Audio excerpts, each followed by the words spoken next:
નમસ્કાર મિત્રો, આપણી ગુજરાત સ્ટડીઝ યુટ્યુબ ચેનલમાં ફરી એક નાડમાં આપનું હાર્દિક સ્વાગત કરું છું. તો મિત્રો, રેલવે વિભાગની નવી ભરતીની જાહેરાત થઈ છે. આજથી એના ફોર્મ ભરવાના શરૂ થઈ છે. ટોટલ વેકેન્સીની વાત કરું તો 5500 પ્લસ વેકેન્સી આવી હતી. અને આ જ ભરતી જે ભરતી અત્યારે આવી છે એ જ ભરતી ગયા વર્ષે પણ ભરતીની જાહેરાત થઈ હતી અને ટોટલ 8000થી પણ વધારે વેકેન્સી આવી હતી. Okay, 8000 plus. અને આ વખતે ફરી ભરતી આવી છે. 5500 પ્લસ વેકેન્સી આવી છે, જેના માટે તમે કોઈ પણ ગ્રેજ્યુએટ હોય એ ફોર્મ ભરી શકશે. તમારી ઉંમર છે એ 18થી લઈને 33 વર્ષ હોય તો તમે ઇલિજિબલ છો, ફોર્મ ભરી શકશો.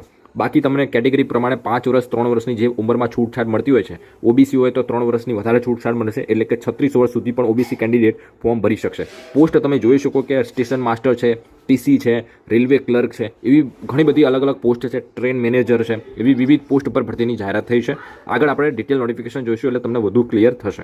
બીજું તમને જણાવી દઉં કે અત્યારે આ ગ્રેજ્યુએટ માટેની ભરતી જાહેરાત થઈ છે, પરંતુ થોડાક જ દિવસોમાં 12 પાસ માટે પણ વેકેન્સી આવવાની છે. ઓકે, રેલવે વિભાગમાં 12 પાસ પર પણ વેકેન્સી આવવાની છે. તો એની પણ અપડેટ આપણી આ ચેનલ પર મળી રહેશે. તો જ્યારે નોટિફિકેશન જાહેર થાય ત્યારે સૌથી પહેલાં તમને અપડેટ મળી રહે. તો ચેનલને સબસ્ક્રાઇબ ના કરી તો સબસ્ક્રાઇબ કરી રાખજો, જેથી કરીને આવનારી સરકારી ભરતીની અપડેટ તમને રેગ્યુલર મળતી રહે. વધુ ડાયવર્સ કરાવી વિડીયોને આગળ સ્ટાર્ટ કરીએ. હવે આ સ્ક્રીન પર તમે જોઈ શકો મિત્રો કે જે ભરતી આવી છે એનું ઇમ્પોર્ટન્ટ ડેટ્સની વાત કરીએ સૌથી પહેલાં તો કે કઈ પોસ્ટ આનું ફોર્મ ભરવાનું ક્યારથી સ્ટાર્ટ થશે, લાસ્ટ ડેટ શું છે. તો 21 ઓક્ટોબરથી એટલે કે આજથી આના ફોર્મ ભરવાના શરૂ થાય છે અને 20 નવેમ્બર સુધી તમે આનું ફોર્મ ભરી શકશો. ઓકે, અને જેના માટે તમે જોઈ શકો છો કે જે કરેક્શન વિન્ડો હોય છે વગેરે એ 23થી 2 ડિસેમ્બરની વચ્ચે તમે કોઈ પણ ફોર્મ ભરતી વખતે મિસ્ટેક કરી હોય તો એનો સુધારો વધારો કરી શકશો. બીજું વાત કરીએ કે મિત્રો આમાં કઈ પોસ્ટ છે, શેની પોસ્ટ છે, કેટલી વેકેન્સી છે, કેટેગરી પ્રમાણે અહીંયા તમે કેટેગરી પ્રમાણે તો નથી આપેલું, પરંતુ પોસ્ટ વાઇઝ તમને વેકેન્સી જોવા મળશે. જેમ કે ચીફ કોમર્શિયલ કમ ટિકિટ સુપરવાઇઝર છે, એની વેકેન્સીની વાત ટોટલ વેકેન્સીની વાત કરીએ તો 161 એટલે કે 161 વેકેન્સી આવેલી છે, જેના માટે 18થી 33 વર્ષ ઉંમર હોય એ લોકો ફોર્મ ભરી શકશે. બાકી તમને મેં આગળ કીધું એ પ્રમાણે કે ઓબીસી એસસી એસટીને જે વર્ષે 5 વર્ષ 3 વર્ષની ઉંમરમાં છૂટછાટ મળે છે એવી રીતે તમને છૂટછાટ મળી રહેશે. મેડિકલ સ્ટાન્ડર્ડ પર ધ્યાન રાખજો કે રેલવેમાં મેડિકલ થોડું ટફ હોય છે, જે પ્રમાણે અહીંયા તમને જોવા મળશે કે લેવલ આપ્યું છે B2 લેવલ હોય તો તમે ઇલિજિબલ છો. B2 એટલે થોડું મીડિયમ લેવલનું કહેવાય કે આ પોસ્ટ માટે મીડિયમ લેવલ ઉપર મેડિકલ હોય તો તમે ઇલિજિબલ તમે થઈ શકો છો. ઓકે, સેલેરીની વાત કરીએ તો મિત્રો 35400 રૂપિયા સેલેરી આપેલી છે, પરંતુ આ તમારું જે કહેવાય ને કે બેઝિક પે છે. ઓકે, આમાં કોઈ પણ એલાઉન્સીસ એડ નથી કરેલા. બાકી આ જે સેલેરી જે તમારી છે એલાઉન્સીસ બધી જોડતા અને સરકારી જે પણ ભથ્થાઓ મળતા હોય છે, મોંઘવારી ભથ્થું છે, ટ્રાવેલ એલાઉન્સ છે વગેરે વગેરે ઘણા બધા એલાઉન્સીસ મળતા હોય છે રેલવેમાં. ઓકે, તો બધા એલાઉન્સીસને જોડતા તમારી સેલેરી જે છે એ 70,000ની આજુબાજુ તમારી સેલેરી બની જતી હોય છે. ઓકે, તો લેવલ 6ની આ પોસ્ટ છે અને 8 પે કમિશન લાગુ પડશે, એટલે લગભગ તમારી જે સેલેરી છે એ 70 પ્લસ એટલે લગભગ 80થી 90,000 સેલેરી બની જશે. ઓકે, તો બહુ સારી વાત છે. બીજું એક બધા લોકોની ડ્રીમ પોસ્ટ હોય છે સ્ટેશન માસ્ટર. ઓકે, તો સ્ટેશન માસ્ટર પણ લેવલ 6ની પોસ્ટ છે, તો એમાં પણ 35,400 છે, પરંતુ આમાં પણ એલાઉન્સીસ બધા જોડતા તમારી લગભગ સેલેરી 70થી 80,000 બની જતી હોય છે. અને આમાં મેડિકલ લેવલ છે એ થોડું હાઈ લેવલનું મેડિકલ માંગેલું છે, એટલે કે A2 લેવલનું મેડિકલ સ્ટાન્ડર્ડ હોય તો તમે ઇલિજિબલ થઈ શકશો. ઓકે, આમાં પણ એ જ અહીંયા આપેલી છે. 615 વેકેન્સી આવેલી છે. બીજું goods train manager. Goods train manager જે છે એ લેવલ 5ની જોબ છે, પરંતુ આમાં ટ્રાવેલ એલાઉન્સ અલગથી જોડવામાં આવતું હોય છે. જે કહેવાય ને કે જો ટ્રેન ડિલે થાય છે તો એનું ઓવર ટાઈમ થાય છે. ઓકે, તો ઓવર ટાઈમના પર તમને અલગથી પૈસા મળતા હોય છે. તો લગભગ સૌથી હાઈએસ્ટ સેલેરીવાળી જોબ કહેવા છે તો ગુડ્સ ટ્રેન મેનેજર મારી નજરે આમાં સૌથી હાઈએસ્ટ સેલેરી બનતી હોય છે. લગભગ આમાં 1 લાખ પ્લસ પણ સેલેરી થઈ જતી હોય છે. ઓકે, તો જે તમે કદાચ તમે ટ્રેન જોઈ હશે તો ટ્રેનમાં સૌથી લાસ્ટમાં જે ટ્રોલી ટાઈપનું હોય છે ને કંઈક. ઓકે, તો એમાં જ આ જે છે એ ટ્રેન મેનેજર સવાર હોય છે. ઓકે, તો એ લેવલનું તમારે કામ કરવાનું હોય છે. મેડિકલ સ્ટાન્ડર્ડ A2 લેવલનું હોય છે આમાં પણ, અને આમાં સૌથી હાઈએસ્ટ વેકેન્સી છે 3416 વેકેન્સી ટ્રેન મેનેજરની છે. ઓકે, તો જ્યારે તમે ફોર્મ ભરો ત્યારે ટ્રેન મેનેજરને આગળ રાખવાનું છે. પછી જુનિયર એકાઉન્ટ આસિસ્ટન્ટ કમ ટાઈપિસ્ટ છે, એમાં પણ તમે C2 લેવલનું મેડિકલ હોય લોઅર લેવલનું તો પણ એલિજિબલ થઈ જશો. આમાં પણ 5 લેવલ 5ની જોબ છે. આમાં પણ 29,200 છે, પરંતુ આની સેલેરી લગભગ તમને 40થી 50,000 આજુબાજુ જોવા મળશે. 921 વેકેન્સી આવેલી છે એમાં. સિનિયર ક્લર્ક કમ ટાઈપિસ્ટ છે, એ પણ લેવલ 5ની જોબ છે. 29,200 છે. C2 લેવલની આમાં મેડિકલ સ્ટાન્ડર્ડ માંગેલું છે, એ જ અહીંયા આપેલી છે. આ 638 આમાં પણ વેકેન્સી આવેલી છે. ત્યાર પછી ટ્રાફિક આસિસ્ટન્ટની વેકેન્સી હોય છે, તો ટ્રાફિક આસિસ્ટન્ટ લેવલ 4ની જોબ છે. 25,500 છે. આમાં પણ 40થી 50,000 આજુબાજુ તમારી સેલેરી બની જતી હોય છે. આમાં પણ A2 લેવલનું તમારું મેડિકલ સ્ટાન્ડર્ડ માંગેલું છે.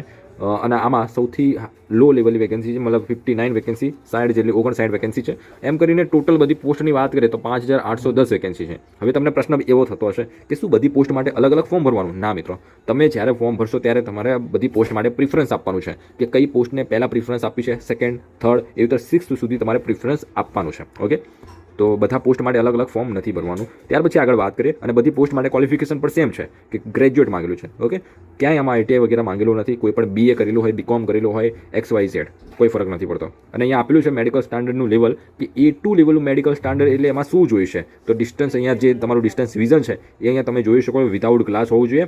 પછી નિયર વિઝન છે એ પણ તમે જોઈ શકો છો કે વિધાઉટ ગ્લાસ એટલે કે નંબર હોય એ લોકો આમાં નહીં ભરી શકે ફોર્મ. ઓકે, કલર વિઝન છે એટલે કે જે લોકોના ચશ્મા છે એ લગભગ નહીં ફરી શકે, કેમ કે વિધાઉટ ગ્લાસ તમારું ટેસ્ટ થવાનું છે. એટલે કે તમે ચશ્મા વગર આ પ્રમાણનો ટેસ્ટ ક્લિયર નહીં કરી શકો, તમે ડિસ્કોલિફાઈ ગણવામાં આવશે. ઓકે, તો ખાસ કરીને એ પ્રમાણે ધ્યાનમાં રાખીને તમારે પોસ્ટ પ્રિફરન્સ આપવાનું છે. C2 લેવલ છે. પછી તમે જોઈ શકો છો આગળ અહીંયા C2 લેવલમાં સૌથી લો લેવલનું કે આમાં કેટલું માંગેલું છે તમારું વિઝન, રાઈટ? તો જોઈ શકો છો. ત્યાર પછી હવે આપણે એલિજિબિલિટી ક્રાઇટેરિયાની વાત કરીએ તો એલિજિબિલિટી ક્રાઇટેરિયા શું કહે છે, તો તમે અહીંયા જોઈ શકો કે 18 થી 33 વર્ષની મેક્સિમમ એજ લિમિટ આપેલી છે. પરંતુ અહીંયા જનરલ, OBC અને SC/ST ને 5 વર્ષની છૂટછાટ તમને મળતી હોય છે. ઓકે, એટલે તમારી ઉંમર જો OBC કેટેગરીમાંથી આવો છો તો તમને 3 વર્ષની છૂટછાટ મળે છે. એટલે કે 33 + 3 એટલે કે 36 વર્ષ સુધી પણ તમે ફોર્મ ભરી શકશો. અને SC/ST હોય એમને 5 વર્ષની છૂટછાટ મળે છે. તો 33 + 5 એટલે કે લગભગ તમને 38 વર્ષ સુધી પણ ઉંમર હોય તો પણ એલિજિબલ છો, ફોર્મ ભરી શકશો. ઓકે, PWD માટે પણ તમે જોઈ શકો કે PWD જે કેન્ડિડેટ હોય ફિઝિકલ પર્સન વિથ ડિસેબિલિટી એટલે કે હેન્ડીકેપ પર્સન માટે પણ તમે જોઈ શકો કે એમને પણ 10 વર્ષ, 13 વર્ષ, 15 વર્ષની ઉંમરમાં છૂટછાટ મળે છે. ઓકે, એપ્લિકેશન ફીસની વાત કરી લઈએ મિત્રો કે એપ્લિકેશન ફીસ કેટલી છે. ફોર્મ ભરશો ત્યારે તમારે એપ્લિકેશન ફીસ ભરવાની છે 500 રૂપિયા. આ જે SC/ST સિવાયના જે પણ કેટેગરીના કેન્ડિડેટ છે એ લોકોને બધાને 500 રૂપિયા ભરવાની છે. પરંતુ આ જે 500 રૂપિયામાંથી 400 રૂપિયા છે એ તમારા રિફંડ થઈ જશે જ્યારે તમે તમારી એક્ઝામ આપશો. ઓકે, એક્ઝામ આપશો એટલે તમને 400 રૂપિયા તમને રિફંડ થઈ જશે. અને તમને પ્રશ્ન થયો રિફંડ કેવી રીતે થશે, તો રિફંડ તમે આમાં ફોર્મ ભરશો ત્યારે તમારી પાસબુકની ડિટેલ્સ છે એટલે કે બેંકની ડિટેલ્સ છે એ તમારે એડ કરવાની હોય છે. ઓકે, તો આમાં બાકીના જે SC/ST કેન્ડિડેટ સિવાયના છે, OBC જનરલ સિવાયના, એ લોકો બાકીનાને 250 રૂપિયા છે અને એમને 250 રિફંડ થઈ જતી હોય છે. તો આ પ્રમાણેની ફીસનું સ્ટ્રક્ચર છે. ઓનલાઈન ફોર્મ ભરવા જે પણ કેન્ડિડેટ માંગતા હોય નીચે તમને નંબર દેખાતો છે, એ નંબર પર તમે WhatsApp મેસેજ કરી શકો છો. તમને ઘરે બેઠાનું ફોર્મ ભરી આપું છું. ઘણા બધા એવા કેન્ડિડેટ હોય છે કે લોકો ફોર્મ તો ભરે છે પરંતુ એમનાથી કોઈક ને કોઈક માઇનર મિસ્ટેક રહી જતી હોય છે અને પછી ફોર્મ ફાઇનલી રિજેક્ટ થતું હોય છે. રિજેક્ટ લિસ્ટ આવે છે ત્યારે પછી ખબર પડે છે કે મારું ફોર્મ તો રિજેક્ટ થયું. પછી ત્યારે તમને ફોર્મ ભરવાનો મોકો નહીં મળે. એટલે બહુ સાવચેતી અને ધ્યાનથી ફોર્મ ભરવું. અને ઘણા બધા લોકો એવા પણ હોય છે કે ફોર્મ તો ભરી દે છે, પછી એક્ઝામ પર ક્લિયર કરી લે છે, પછી ડોક્યુમેન્ટ વેરિફિકેશનનો વારો આવશે ત્યારે તમને એમને ખબર પડે છે કે ફોર્મના લીધે અમારું આખી કહેવાય ને કે ડિસ્કોલિફાઈ કરવામાં આવે જ્યારે ડોક્યુમેન્ટ વેરિફિકેશન થાય ત્યારે. તો ફોર્મ તમારે બહુ ખૂબ સાવચેતીથી ભરવાનું છે.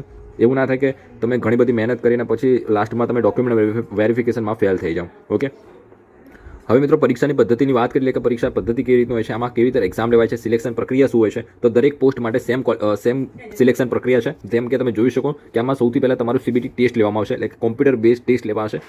એમાં જે કોમ્પ્યુટર બેઝ ટેસ્ટ હશે ને એ 90 મિનિટ તમને સમય મળશે. 90 મિનિટ સમયમાં 40 માર્ક્સ જનરલ અવેરનેસના છે, 30 માર્ક્સ મેથેમેટિક્સના છે, 30 માર્ક્સ રિઝનિંગના છે. એમ કરીને ટોટલ 100 માર્ક્સની તમારી એક્ઝામ રહેશે.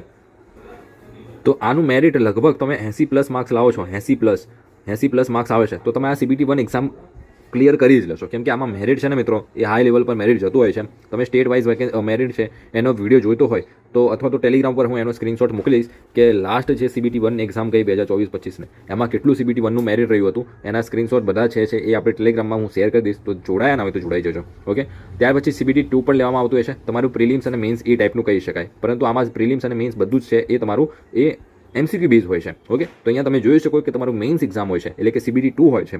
એમાં કઈ રીતનું હોય છે તો જે 40 માર્ક્સનું GK હતું, જનરલ અવેરનેસ હતું, એ અહીંયા 50 માર્ક્સનું થઈ જાય છે. અને મેથેમેટિક્સ તમારું જે 30 માર્ક્સનું હતું એ અહીંયા 35 માર્ક્સનું થઈ જાય છે. અને રિઝનિંગ પણ 35 માર્ક્સનું થઈ જાય છે. એમ કરીને ટોટલ 120 ક્વેશ્ચન પૂછાશે, પરંતુ સમય તો 90 મિનિટ જ રહેશે. ઓકે, તો આ પ્રમાણે અહીંયા તમને આપ્યું છે. નેગેટિવ માર્ક સિસ્ટમ પર છે 1/3 નેગેટિવ માર્ક સિસ્ટમ છે એટલે કે 0.33 ટાઈપ આપણે ગણી શકાય કે 0.33 એટલે કે 3 ખોટા પડે તો તમારા લગભગ 1 માર્ક્સ નેગેટિવ ગણાશે.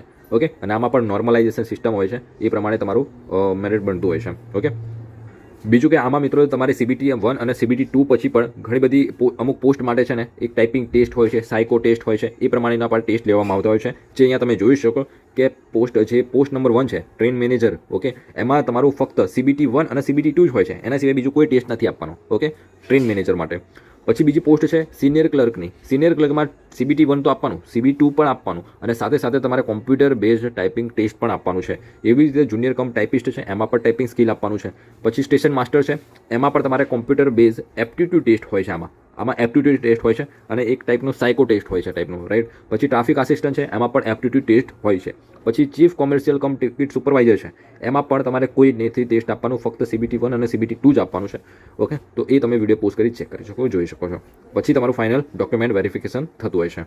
હવે મિત્રો તમે ફોર્મ ભરશો ને ત્યારે તમારે ઝોન સિલેક્ટ કરવાનો આવશે કે તમે કયા ઝોનમાં ફોર્મ ભરવા માંગો છો. ઓકે, તેમાં વિવિધ અલગ અલગ ઝોન જોવા મળશે, જેમ કે તમને અમદાવાદ ઝોન છે, પછી અજમેર છે, પછી ચંડીગઢ છે, એ બધા જેટલા પણ આપણા ઇન્ડિયાના ઝોન હોય છે રેલવે ઝોન, એ બધા રેલવે ઝોન તમારે સિલેક્ટ કરવાનો હોય છે અને ઝોન વાઇઝ આમાં મેરિટ બનતું હોય છે. અને અહીંયા તમને ઝોન વાઇઝ વેકેન્સી પણ તમને જોવા મળશે કે જેમ કે અમદાવાદ છે તો અમદાવાદમાં આ બધી જે પણ 5 પોસ્ટ છે, ઓકે, એ 5 પોસ્ટ માટે તમે કેટેગરી વાઇઝ વેકેન્સી જોઈ શકો છો કે જનરલ કેટેગરી માટે કેટલી વેકેન્સી છે, OBC SC ST માટે કેટલી વેકેન્સી છે, OBC માટે કેટલી વેકેન્સી છે, એ પ્રમાણે તમારે પોસ્ટ પ્રિફરન્સ આપવાનું છે. ઓકે, તો જો અહીંયા તમે જોઈ શકો છો કે ST માટે કોઈ પણ વેકેન્સી નથી.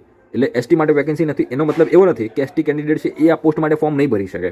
ઓકે, એવું નથી. એ લોકોને જનરલી પણ સીટ મળી શકે છે. જો એના સારા એવા માર્ક્સ હોય તો જનરલ કેટેગરીમાં પણ એનું સિલેક્શન થઈ શકે છે. ઓકે, તો તમારે ફોર્મ ભરતી વખતે તમારે જનરલ પછી સિલેક્ટ નથી કરવાનું. ઓકે, ફોર્મ તો ST માં જ ભરવાનું છે, પરંતુ ઓટોમેટિક એ લોકો જનરલમાં તમને ગણી લેશે, એ તમારે નથી જોવાનું. ઓકે, તો ST માટે અહીંયા બીજું સિનિયર ક્લર્ક ટાઈપિસ્ટ છે, એમાં પણ વેકેન્સી નથી. એનો મતલબ એવો છે કે આમાં તમને જે STના જે પણ લાભ મળે છે એ લાભ નહીં મળે, ખાલી ઉંમરને છોડીને. ઓકે, ઉંમરમાં જે તમને 5 વર્ષની છૂટછાટ મળે છે એ તો મળશે જ, પરંતુ કેટેગરીમાં કટ ઓફમાં જે તમને છૂટછાટ મળતું હોય છે ને કે STનું કટ ઓફ નીચું રહેતું હોય છે, એ પ્રમાણે તમને એનો લાભ નહીં મળે આ પોસ્ટ માટે. અને આમાં દરેક પોસ્ટ માટે પોસ્ટ વાઇઝ મેરિટ બનતું હોય છે. ઓકે, તો આ પ્રમાણેનું હોય છે મિત્રો. ઓકે, તો ટોટલ આપણા અમદાવાદ ઝોનની વાત કરીએ તો આપણા અમદાવાદ ઝોનમાં ટોટલ વેકેન્સી 79 વેકેન્સી આવેલી છે, એટલે કે 80 એટલી વેકેન્સી આવેલી છે 5500માંથી 79 વેકેન્સી આવેલી છે. એવી જ રીતે તમારી કેટેગરી પ્રમાણે પણ તમે જોઈ શકો કે OBCમાં ફક્ત 15 વેકેન્સી છે, EWSમાં 6 વેકેન્સી છે, પછી જનરલ કેટેગરીમાં 43 અને SC ST માટે 12 અને 3 વેકેન્સી STમાં છે. ઓકે, તો આ પ્રમાણે અમદાવાદ ઝોનમાં વેકેન્સી આવેલી છે. બાકી તમારે ઝોન વાઇઝ જોઈતું હોય તો ડિટેલ નોટિફિકેશન પણ આપણી ટેલિગ્રામ પર છે, તમે ટેલિગ્રામ જોઈન કરીને મેળવી શકો છો. ઓકે, તો ઓલરેડી આના ફોર્મ ભરવાના સ્ટાર્ટ થઈ ગયેલા છે આજથી, અને લાસ્ટ ડેટ સુધી ફોર્મ ભરવાની રાહ ના જોવી. જે પણ લોકો એલિજિબલ હોય ફોર્મ ભરી દેજો. અને આમાં પરીક્ષા છે એ પણ ગુજરાતીમાં તમારી પરીક્ષા લેવાની છે. ઓકે, તો એ પ્રમાણે તમારે આનું ફોર્મ ભરવાનું રહેશે. તો તમને ફોર્મ ભરવા માટે નીચે નંબર આપેલો છે, નંબર પર વોટ્સઅપ મેસેજ કરી શકો, તમને ઘરે બેઠાનું ફોર્મ ભરી આપશો. ઓકે, તો મળે મિત્રો નેક્સ્ટ વિડીયોમાં. આ વિડીયો પર આટલું છે.